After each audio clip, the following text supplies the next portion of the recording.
everyone, what is up? It is me, Ewan, from What Culture Star Wars, joined today by Ben Roy Turner. Say hi, Ben Roy. Long live the hello there.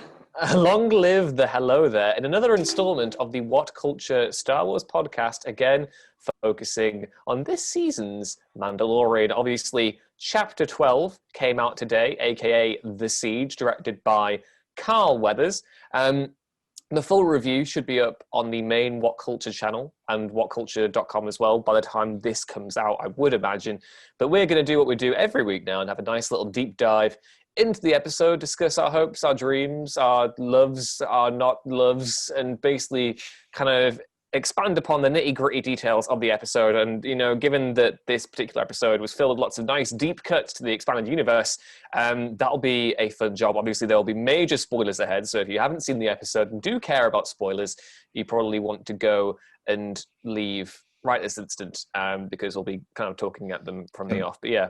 Can I just say you want to go home and rethink your life, but you're at home anyway, so It's true. You don't got any death sticks to sell, you might as well just piss off. But yeah, we're going to talk about the episode now. Obviously, if you're familiar with last week's episode, basically picks up with the Razor Crest, which is again in bad repairs. I want to say as well, Ben Roy. I thought it was very funny at the end of last week's podcast. We were both like, I really hope the Razor Crest doesn't break down and they have to get stuck somewhere. And lo and behold, what happens? The Mon Calamari did such a bad job repairing the Razor Crest that Mando conveniently is like, guess we have to go to Navarro then.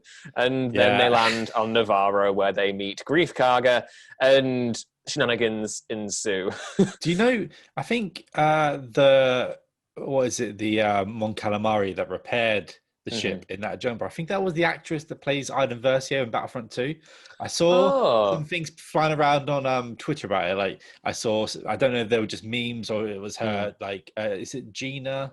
Yeah, she was involved. I think she did tweet about it. But I don't know which role she played. That was her. But yeah, it was funny. As soon as they said we've got to fix the ship, I was like, well, there we go.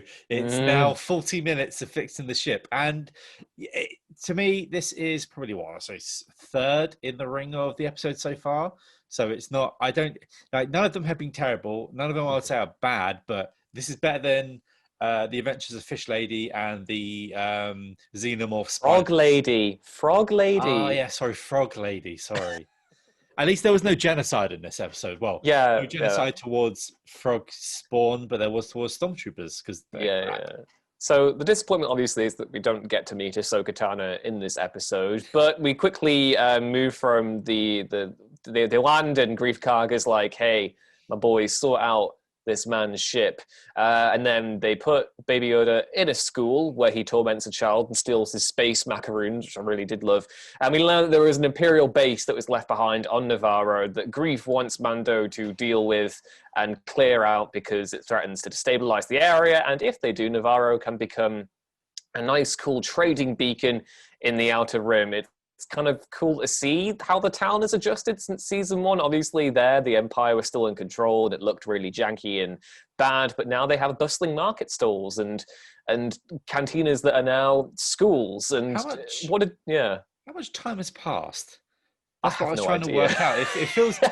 It doesn't feel like a year's passed, but it looks like on Navarro a year or so has passed. Whereas I feel like it's been like 10 minutes. Yeah. Since they were last there. I mean, it's fine. Like, they do what they need to do to make it look nicer.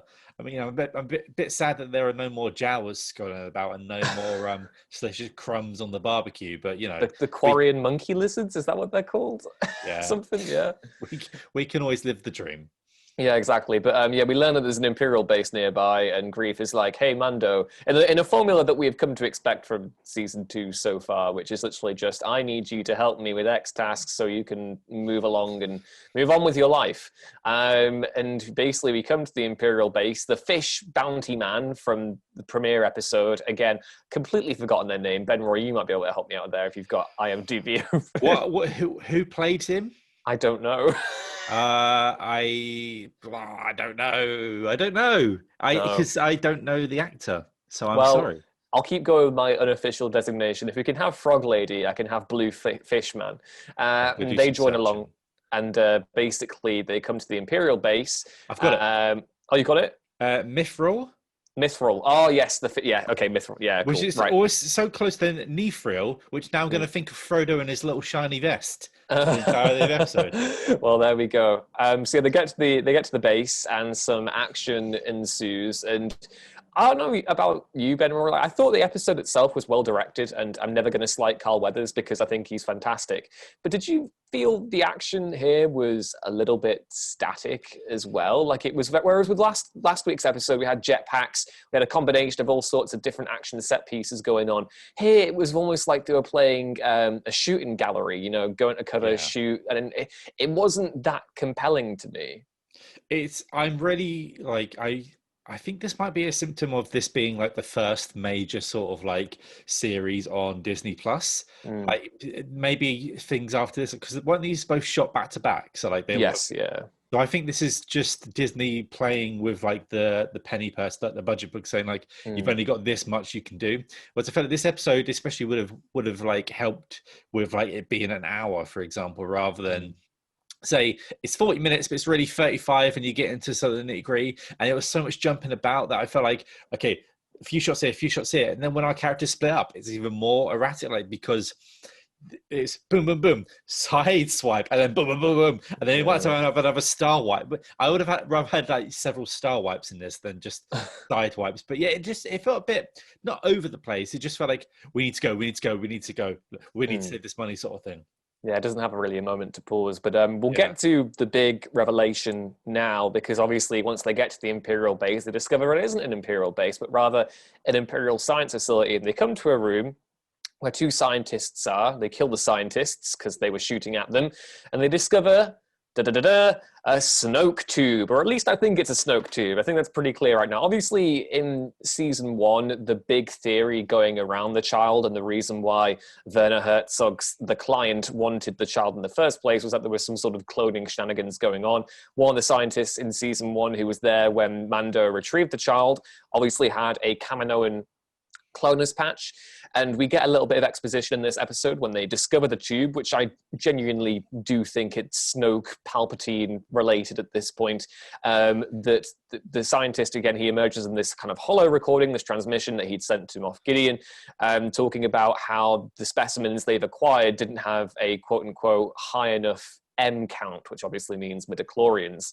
And they mentioned it. I wish they said it. Yeah. Which is why they needed the child. They needed the child's blood, and obviously they couldn't retrieve enough blood because they would kill the specimen. They'd kill the child.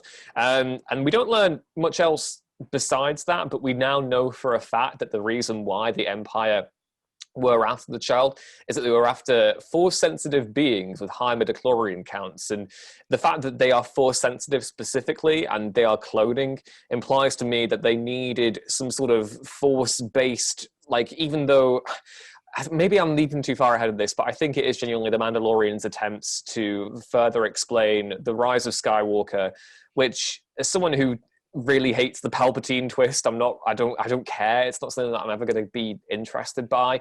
But to that same degree, I am at least, a little bit enthusiastic that they are now trying to make sense of it all. See, with the Palpatine stuff, I just imagine that he is such a strong being that his brain, like his essence can float around and just go wherever it wants. But with this, I think it's more akin to, like, say, some of the Star Wars games we had like in the early 2000s where they were like trying to make Force troopers, but they were more doing it with the Valley of the Jedi and sort of Force like Unleashed 2 as well. Yeah, kyber crystals and those in like we've had like, say, maybe 5 or 6 Star Wars games like sort of do this sort of gimmick sort of storyline where they try and infuse troopers with the Force, especially in Academy and Outcast, where they want Force troopers to go to Yavin and take down Luke's Jedi Temple. So I think Moff Gideon is trying to infuse troopers with certain abilities of the Force to then you have his own sort of like advanced army.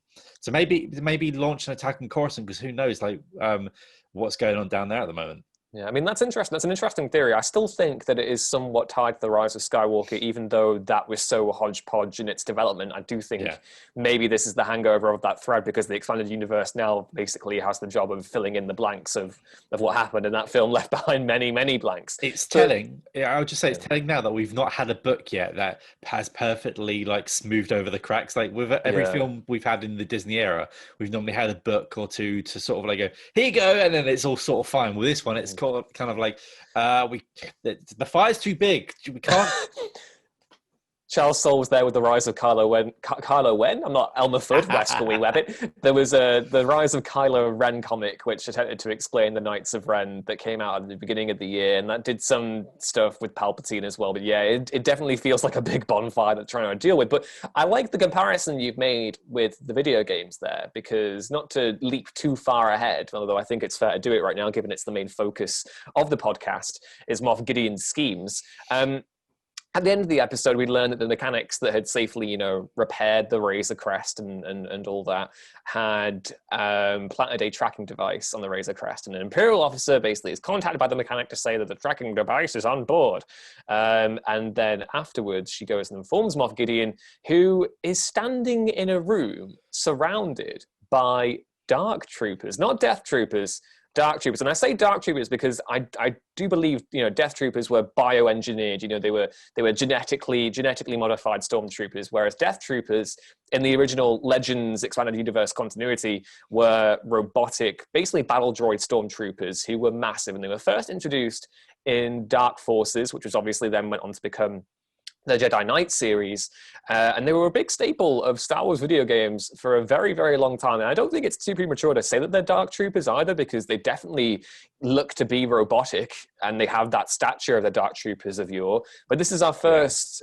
Correct me if I did when I was doing the review. I saw that they'd made an appearance in the Star Wars Commander mobile game. But I'm going to go out on a limb and say that isn't prestigiously canonical, and that Disney and Lucasfilm can basically do what they want, because I think this is the first canonical appearance we've had of dark troopers in the new canon. Yeah, I mean, I would never take a mobile game as canon anyway. Like, yeah. I mean, hey, Wikipedia had it on the canon section. Yeah, I mean, the thing is though, like certain books are getting overwritten every now and then with films and the shows, and like certain games are conflicting some of the books. I mean, I think it just is more like whatever we see on a screen is probably going to be what is the official thing. And with Dark Troopers as well, because I'm always wondering, because are these ones also going to be able to turn invisible at some point? Because that's been a sort of like they've sort of blended the Dark and Shadow Troopers as well at some point. So I think it's more. I really think that Gideon's trying to infuse these troopers with the power of the Force in some way, like, or heighten their midichlorian counts. Maybe like the higher the midichlorian count, the more they can go. Sort of like like a burst of adrenaline or some sort of thing, or like say any sort of thing that just makes them go harder and stronger. But I'm here for him having some good troopers that don't just sort of like fall down and melt and just be rubbish. And maybe their armor as well might be sort of like have elements of Beskar in it, so they don't just all get swatted. Like that's why he may be like, because he's obsessed with Mandalore, right? So maybe he's been tested on Mandalorians. Maybe he's taken their armor and he's infusing it with the Empire, and it just feels like, say, it just feels like when you get stories of like, say, World War II, like crazy, like sort of sections of like Nazi scientists trying to make certain humans stronger and testing on other humans, and also like taking what they have and infusing it with their own and basically making themselves better. Like I feel like they're trying to go down that route, especially like when we have like that secret laboratory where they're doing experiments / cloning. I think it's a telltale for what's to come. Cool. Yeah, I mean, again, I think we've got two interesting theories here. One that is that the child is the missing link between Palpatine's resurrection and Snoke and everything, and the other that Moff Gideon has his own scheme. The only reason why I think it is something to do with Palpatine is that Gideon seems to be serving some sort of larger purpose. That call back to long live the Empire in last week's episode, and stuff going on here. I definitely think it would be more interesting if it didn't have anything to do with Palpatine. That's just basically my own perspective as someone who was not a fan of the most recent Star Wars movie. But again, I'm very intrigued by this. I definitely did a double take at the end of the episode because I wasn't sure what I was seeing. but I think with a degree of confidence, we can say it's the Dark Troopers. And, you know, this is another example of the new canon taking lots of inspiration from Legends and, you know, interweaving certain aspects of it. Which is why, again, I thought the video game comparison you had at the beginning, even with the clones themselves, was interesting. So I'm curious to see just how far this goes.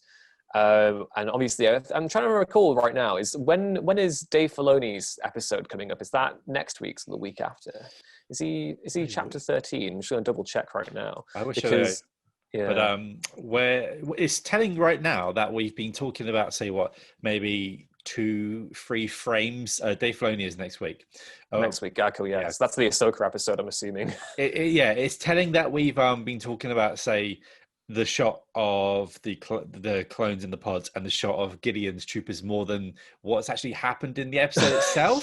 yeah. I mean, I love Mando and his little team of friends. Like, don't get me wrong, I love a good team up. Everyone loves a good team up, and I enjoyed them being together. But I feel like this season is really suffering from the length of the episodes. Like, I want more time just there. Like, say, it's probably all down to budgets and certain things like that, which is like fine, like that happens. But it just feels like, say, if even some of these episodes had like an extra 10 minutes, man, or something like that, because it just feel like Frog Lady and Spiders and this one, sort of like they're either could have been like shoved into the same episode, or they're sort of like spread, like not enough butter over too much bread, as Bilbo Baggins once said. So I think it's a good rhyme. I didn't mean to do that, and I don't really know if it's Bilbo Baggins or maybe it's Frodo. But I just hope that next episode it isn't just a whole episode of Mando going, my ship is now chugging a bit, and then I land, and then I talk to someone, and then we have a little chat, and then maybe there's a stormtrooper, and then Ahsoka for the last 5 seconds. You know what I mean? I want some more substance. I want some more meat on the bone in these episodes. Yeah, I mean, the thing that I can't wrap my head around with this season so far is the structure of it whole, and it's difficult for me to articulate, because now that we have like basically it has felt very video gamey, which again is on topic given the inspirations of this episode, but it does feel as though, you know, I've spoken about this before on both the podcast and in the main reviews, and the idea that, you know, Mandalorian, well, Din Djarin is basically constantly involved with, I'm minding my own business, and then X person comes up to me and is like, help me, Mando, and he's like, well, I guess I'll help you to then move ahead with what I want to do.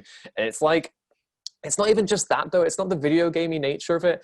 I feel as though structurally this season has just kind of zigged and zagged in all sorts of weird places. Now, I know at the end of season 1, the main thrust was, you know, the armorer tells Din, you need to reunite the child with their people, take him to the Jedi, and you have to seek other Mandalorians to do this, and which is why that's the reason why he leaves Navarro and goes on his mission.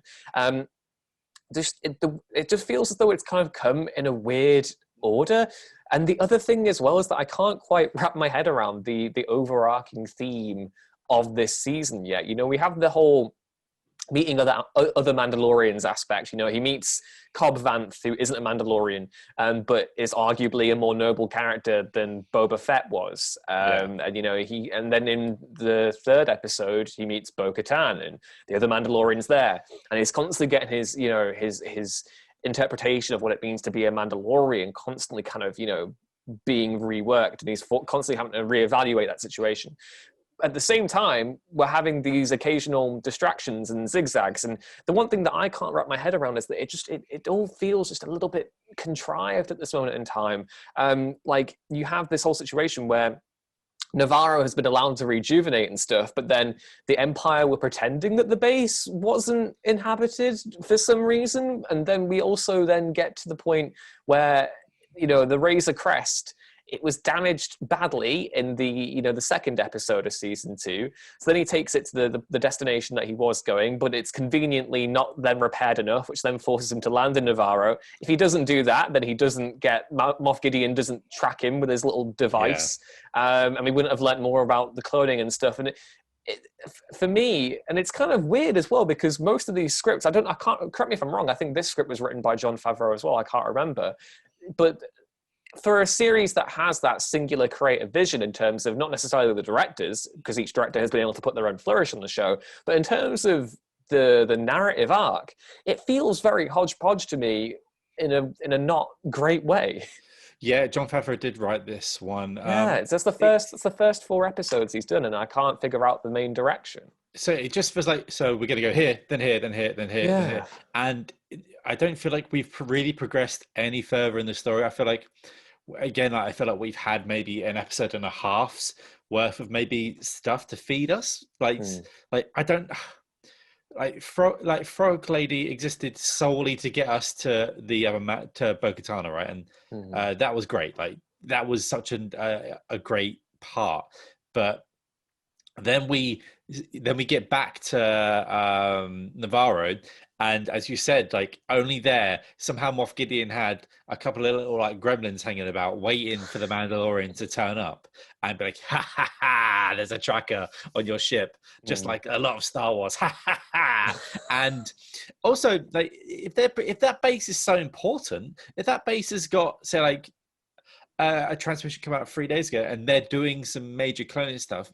If was it Moff Gideon? He was on a Star Destroyer at the end of the episode. Just bring that down and destroy the town settlement that is causing you trouble. Like if you're that much of a evil man, like which we know Moff Gideon is, just hover above that settlement, speak about this as a Star Destroyer and it's got 474 lasers, as he does his little speech, and then just blow them all up. I don't get how, unless he's off doing something else, like maybe he'll reveal like I was off to the shops, that's why I couldn't destroy you all earlier.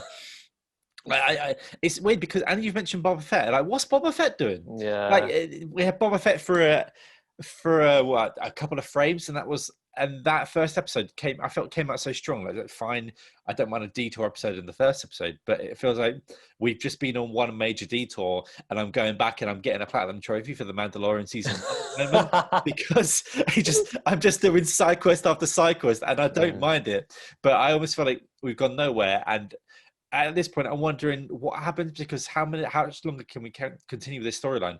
Well, like, is season 3 going to have Baby Yoda dumped off? Like, because now Baby Yoda seems to be such a major part of the show. Like, I don't know how the audiences react once, or if the child is ever gone, sort of thing. And there's so many threads. Like, what's Moff Gideon going to do? Are we just going to wipe him off in an episode, which will be sad? Ahsoka Tano, is she going to be there, or is she going to? Are we going to go on a wild goose chase for her? What's Bo-Katan and the rest of those Mandos doing? What are the Mandos doing that left Navarro? What's the Forger doing? Boba Fett? It's just all these sort of things that there's not, like, we've got 4 episodes left. There isn't enough time for all of this. That is my concern, is that I had the epiphany today as well, that we're halfway through this season and I feel as though it hasn't spent its time particularly wisely. And again, I think The Mandalorian can work perfectly fine as a showcase Star Wars series, in the sense that it can show different aspects of the galaxy. It can be a horror show, it can be a Western show, it can be whatever it wants. It can show so many different aspects of the galaxy far, far away and exist like that. But the main thing is, everyone enjoys this series the most when it's taking on that serialized approach, when we're learning more about the central mystery. And like you said, most of this episode, we only get little bits and sprinkles of, like, basically the entirety of this episode was action sequences, child comedy, and then 2 little teasers. And it is just weird to me, because, like, I came out of it just oddly kind of feeling like I enjoyed that, but equally I can't figure out why we're doing it in this specific way. And I guess the concern there is, obviously we know there's going to be a season 3, is how much they're going to keep, like, how long can they eke out these plot threads? And I think I totally agree with you. I think the short running time is definitely becoming a bit of an issue now. On one hand, I enjoy having a little kind of show to enjoy, but equally, for something as grand and as big as Star Wars, I kind of do want to have a big premium kind of a long adventure each week, and I want to learn more about this mystery. Again, it confuses me, because we have so much to do and we're spending our time not doing it.